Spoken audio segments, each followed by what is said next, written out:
Folks, I would hate to be a conservative right now. I would hate to be a libertarian right now, because there's nothing more painful than having your beliefs just refuted by reality. Nothing more painful than that. Folks, I have heard all my life from these people who believe in the free market system that if you are poor, it's your fault. If you lose your job, it's your fault. If you can't have a good income, it is your own fault. All of the problems in your life are your own fault. Don't ask the state to step in, because in capitalism, you get ahead if you work hard. And if you don't get ahead, you have no one to blame but yourself. People that have suffered, people that are unemployed, people that maybe they have trouble paying their bills, well, they should blame themselves. We don't need food stamps. We don't need food stamps. I was at the grocery store and I saw this woman with kids who had food stamps. She was buying them unhealthy food. We don't need food stamps. These lazy people. Oh, we don't need financial aid. If you really want to go to school, you should save up the money to pay for it. We don't need government assistance for people to go to school. We don't need free college. We don't need free health care. Oh my goodness. Everyone wants a handout. It's all your fault. It's all your fault. That's what we've been taught. That has been the mantra of American conservatism. Now, that is different, and thank you, Tyler, for the super chat. That is different, of course, than classical conservatism. We know that conservatism is a broader political movement. It has different beliefs than that. But American conservatism has turned into just demagogic defense of the free market, libertarianism, right? And we're at the point where these beliefs are being widely refuted. There are 33 million people who have filed for unemployment in the United States since mid-March. 33 million people. The economy is doing miserably. And nobody in their right mind will say, well, it's because all these people made individual choices. They made individual choices. They deserve it. No, there's a pandemic. People are losing their jobs. They're losing their homes. It's a nightmare. It is an absolute nightmare, right? We have a gig economy. So that number of 33 million people, that was only people who had regular jobs. But we know that 14% of the Uber employees have been laid off. A lot of independent contractors there. We have a gig economy where people are struggling to get by, and so many people have lost their jobs. So many people have lost their incomes. They're worried. They're afraid. They're scared. And it's because of a society-wide problem. A society-wide problem. It's a society-wide problem. The pandemic was not caused by poor choices individuals made. It's a society-wide problem, and it requires a society-wide solution. But if you are a libertarian, if you are a conservative, and you believe that everything is just a matter of the individual, it's always a problem with the individual, it's never a problem with the system or society, it's always the individual's fault. Any problem anyone has is purely their own fault to blame. If that's the case, you have to be sitting there like a deer in the headlights. So that's the situation we're in. I always break down American politics for people this way. And I say that we have the system of capitalism. And it's like a crazed wild beast, the most scary, crazed wild beast monster that you can have. It's got big teeth. It's monstrous. It's horrifying. It's dangerous. It harms people. And American politics is basically a debate about what do we do about this crazed wild beast, and how do we relate to this crazed wild beast called the rule of profits, capitalism. And we have the liberals that say, well, maybe we could restrain him a little bit. Maybe we can, put him on a leash. Maybe we can just kind of restrain this crazed wild beast, right? Then you've got conservatives that say he's not a crazed wild beast at all. He's an adorable, beautiful puppy. He's amazing. Oh, they're like that pet owner who's in denial about what their pet does, that hillbilly who owns a huge wild animal that attacks 4-year-olds or something, a huge dog. They're like, he wouldn't do anything. That's my adorable dog. They're like that. They look at the crazed wild beast of profits. They say, that's an adorable puppy. It has no problem. No, you're wrong. It must be, you just must be wrong. It's an adorable puppy. That's the conservatives. The liberals say, well, we can just get him a nice leash. The libertarians say, well, the problem is the leashes. If he was not fenced in, he would have no problems. If only he were not fenced in. If we just lifted the fence, lifted the leash, this wild, crazy beast wouldn't be harmless if we just lifted all restraints. That's libertarians.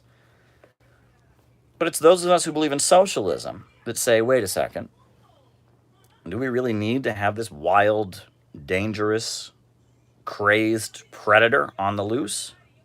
Do we really need to have it on the loose? Do we really need to deal with this wild, crazed beast? Maybe it's time we ought to put it to sleep. Maybe it's time to just kind of get rid of it so we can all sleep better at night. That's American politics for you. Those of us who are socialists say we shouldn't be facilitating this danger to society, this danger to humanity, called profits and command, and called capitalism. And that's basically how you can understand the American political spectrum. Now, folks, these are hard times. A lot of people are very, very, very stressed out. If you look at these protests they've got, I'm sorry, folks. I mean, on the one hand, I agree with how they feel. I want my life back. I want to go to work. I want to sit in restaurants and order Diet Cokes and read books on my relaxing time. Oh, they say that that they just want things to open up. There's this woman in Texas, I believe, who had a hair salon. I don't know if folks remember. She had a hair salon, and they gave her a court order to close it down. She violated it. She's going to jail for a week, and she's like a hero to these lockdown protesters. They've made her into kind of a hero because she has kept her hair salon open. She says she will keep her business open. She's not going to respect the lockdown regulations. And what's odd about all of this is, on the one level, I can understand how frustrated these people must feel. But at the same time, like, I thought it was leftists that were supposed to be snowflakes, right? Because if these people are out there, they can't give you a clear answer. Some of them think it's a hoax. Some of them think that the pandemic is a hoax. It's all the Illuminati. All these dead bodies are not real. They're all staged by the thing, the tie-up on the thing. We've seen anti-Semitic signs. We've seen, all kinds of, conspiracy. We got that milieu that thinks the pandemic is not real. And then you've got other people that say it's real, but they don't care, right? Oh, just let them die, right? Glenn Beck, the lieutenant governor of Texas, also says, just let them die. Let the old people die. We got to have old people die. And they're just desperate. They can't take it anymore. And I'm sorry, aren't we supposed to be the snowflakes? I mean, they're saying, I want to go outside. I just can't take it. They don't have a coherent message about why they want to go outside. It's just they're upset. They're upset, and they're screaming and yelling about it, and they can't even tell you what should happen. They can't even tell you what the solution is. They're just angry. They're just upset. They're libertarian. They're free markets. They don't want the government to step in and bail out the people and have a response that makes sure everyone's taken care of, because that's the government. They know that the government can't do anything because they learned about that in school, because communism is evil. So what in the world are they saying? What do they want? I mean, they're just out there screaming and yelling, and they're upset like all of us are, but they're not putting forward any solutions. They just want the lockdown to be lifted. And you look at it, and it's like everything that is said about socialists and communists, you look at these anti-lockdown folks that are being supported by Donald Trump, and you can see it 10 times over. What do they always say about communists, right? We don't care how many people have to die in order to achieve our goals, right? That's the allegation. We killed a gajillion million people in the Soviet Union and Cuba and China, and we don't care. We don't care how many people have to die. Well, they're openly saying that. We actually do have an answer to that. We may not agree with their analysis of the history of the 20th century, but they're sitting there saying that. Yeah, we don't care if older folks have to die. We don't care. Writing it down, essential workers. That's what they're saying. They're saying we don't care if people that have respiratory problems die. We don't care if people that are vulnerable die. We want to go outside. We want the restrictions lifted. We don't care. They're openly saying what they accuse the left of covertly believing. They don't care how many people have to die as long as it keeps the stock market going, right? As long as the Dow Jones Industrial Average continues to rise, the stock market rises up, they're fine. They don't care. They do not care how many people have to die. And on top of that, right, they just want stuff, right? They can't coherently tell you. You go to them, you say, there's a pandemic, folks. There is a pandemic going on. We have to get it under control. What do you want to do about it? I don't know. I want what I want. It's like, I get that you want what you want, and I respect that you want what you want. I want what you want too, but how do we deal with this pandemic? Well, I just want what I want, right? Again, that's the stereotype of leftists. Leftists are accused, right? We just want free stuff. We don't care who's going to pay for it. This is every stereotype, every allegation, every caricaturization of socialists that you hear on Fox News is played out among these protesters. It's completely played out among them. It's shocking. It is shocking to watch. I would hate to be one of them right now. Because it's got to be a confusing world, because this kind of thing isn't supposed to happen. It's all supposed to be the fault of the individual. It's all supposed to be the individual's fault. No one is ever supposed to suffer because of the system. No one's ever supposed to suffer because of the crisis of capitalism. It's all supposed to be the fault of the individual. America's the greatest country in the world. Well, here you go. That's why I'm very lucky that I am an adherent of socialism, that I've studied Marxism, Leninism. I'm very lucky. I don't know if any of you have ever been on the ocean, if you've ever been on a ship. But among sailors, it's widely understood that in order to not get seasick, you need to keep your eyes on the horizon. Because you're on a ship, and it's moving, it's shaking, it's moving. But there's one thing that constantly stays in the same place, and that is the horizon. So if you're looking to not get seasick, you got to keep your eyes on the horizon. It's the only way you can keep yourself together when you're out on the ocean. Keep your eyes on the horizon. Keep your eyes on the horizon. And socialism and Marxism and the ideology that we discuss every week, that is our horizon. It is what we can keep our eyes on to understand the world around us and not go completely crazy amid a societal breakdown. We are witnessing a societal breakdown. We are witnessing the death agony of capitalism. We are witnessing the Gotterdammerung. We are witnessing the final conflict, right? We are witnessing a point in which human history and the human civilization can no longer tolerate the rule of profits. We're witnessing it before our very eyes. It's happening. We are watching capitalism in crisis. We are watching socialism continue to rise. And only this knowledge, only this understanding of what's going on, only the science of Marxism-Leninism is going to help us understand and get through this. Because if not, we're going to be seasick as hell watching the chaos unfold all around us. It's sad. A lot of the politics that are coming out now that you see popular on the internet, it's almost not really politics. Politics is solutions, right? Politics is policy. Much of the politics that we see before us is not policy solutions. It's just a lot of mental illness, or edgelordism, I should say. I'll be more polite. I won't say mental illness. I'll say edgelordism.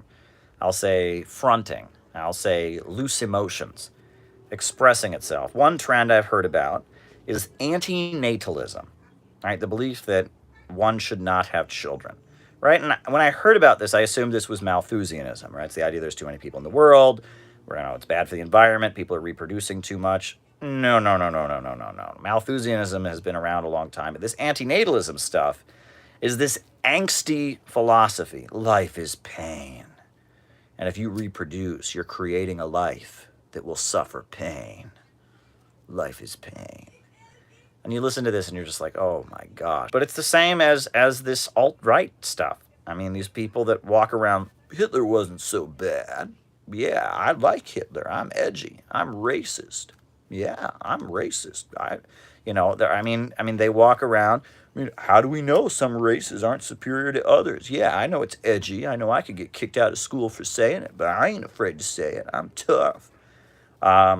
Reminds me, this sad, pathetic this isn't politics. They're not putting forward a solution. These antenatal people. What are they going to mass sterilize the whole population? No, they're just going, life is pain. I don't want to create life because it will create pain. Right? These Hitler people. Do they have they're going to create a white ethno state, or they're just going around. Yeah, I'm racist. Yeah, it's pathetic. It really is. It reminds me a lot of what's passing for politics these days. Reminds me of when I was in a high school choir. Right? I was required to, you had to fill up your day with classes. We didn't have that many options at my Ohio public school. So I remember I took choir, and I was a bass, as you can tell. I was a bass, and I sat in the bass section, and there was this other guy who was also in the bass section, and he just, I wasn't particularly fond of choir. I didn't like it, but, he was just sit there, and he was just, I'm too cool for this. I'm being in a choir is gay, and he would just sit there with this like angry look on his face for the entire year. And I would think, come on, it's like, we get it. You're too cool. You're too manly to be in the choir. But it's like, we're all here. We're all stuck in the choir. You like it or don't like it. Just kind of, cut the tantrum. And the tantrum wasn't even genuine. It was like he was trying to make sure we all knew he was too masculine to like the choir. And I just didn't like it. But again, not politics. Not politics. That's what a lot of this stuff. Oh boy. We're in a weird time, but the evidence that socialism is better than capitalism and will replace capitalism is all around us. It's all around us. Great example is Libya.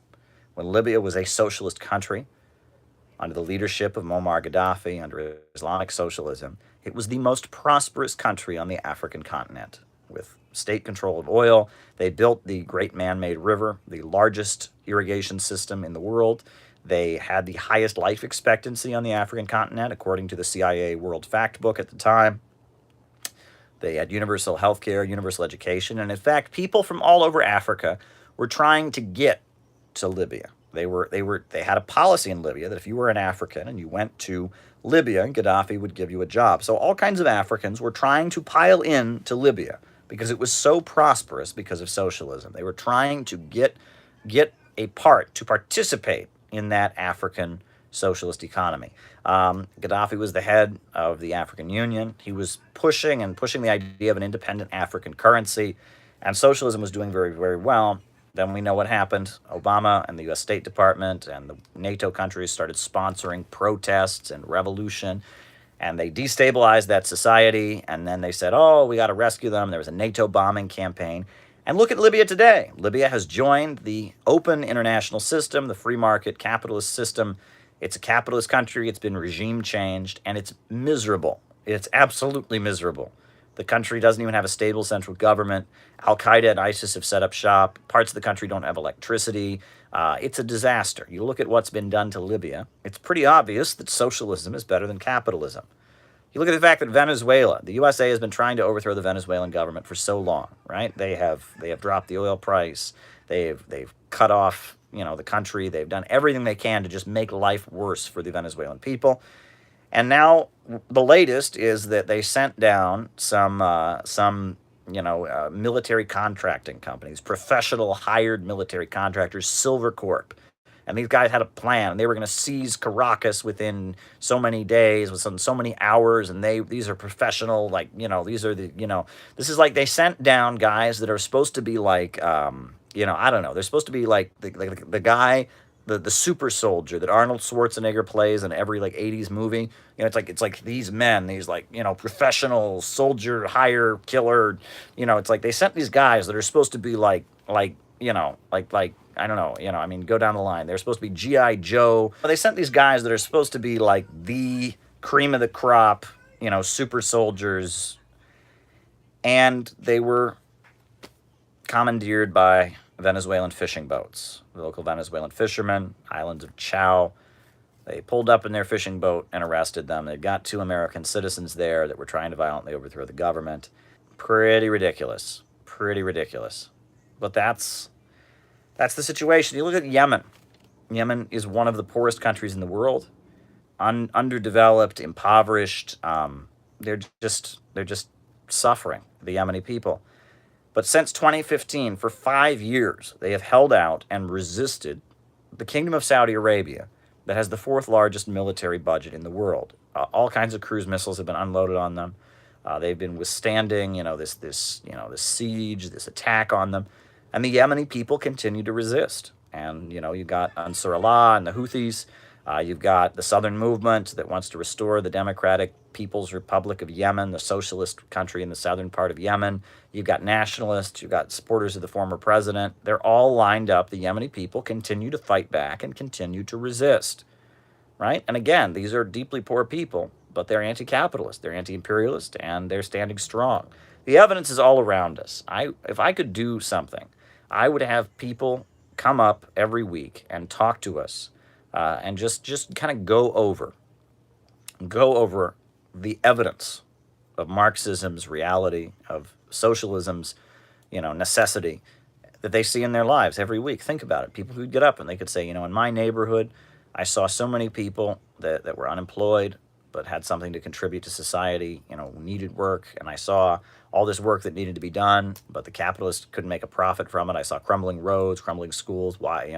Only because of capitalism do we not hire the unemployed to do the work that needs to be done, right? People could talk about farmers pouring out milk and pouring out food at a time when, grocery stores are empty, but yet we're throwing out food because the way things are organized. We don't have a central plan.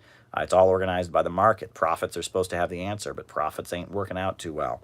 We can go down the line. There's many, many, many examples of capitalism, capitalism being outmoded, of the computer revolution eliminating labor, of the computer revolution, artificial intelligence necessitating that we have a rational, centrally planned economy. You can look for many, many examples of this, and I wish every week I could just take calls. I wish I could set it up so I could take calls and people could just call in and describe what they've seen this week, what they've seen at their job, what they've seen in their community that shows the necessity of socialism, because the evidence is all around us. You can't count on our media to do it for us. They're not going to say it. They're not going to advertise it. But the evidence should be all around us.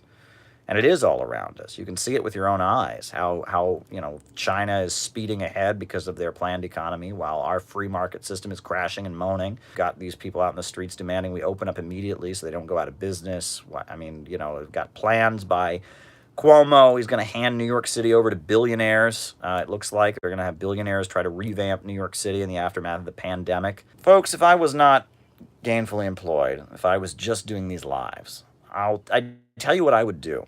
Is I would take a walk. You couldn't do it now, but when this pandemic was lifted, if I was not gainfully employed, if I had more free time, if I was just doing these kind of lives and videos, I would walk from one end of this country to the other. Right? Walk, and I would travel through this country, having little meetings and public events about socialism.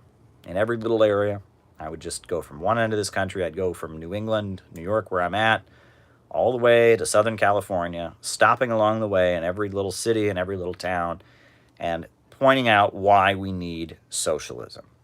I think about Eugene Debs and that little red train car that he had that would just go from town to town preaching socialism.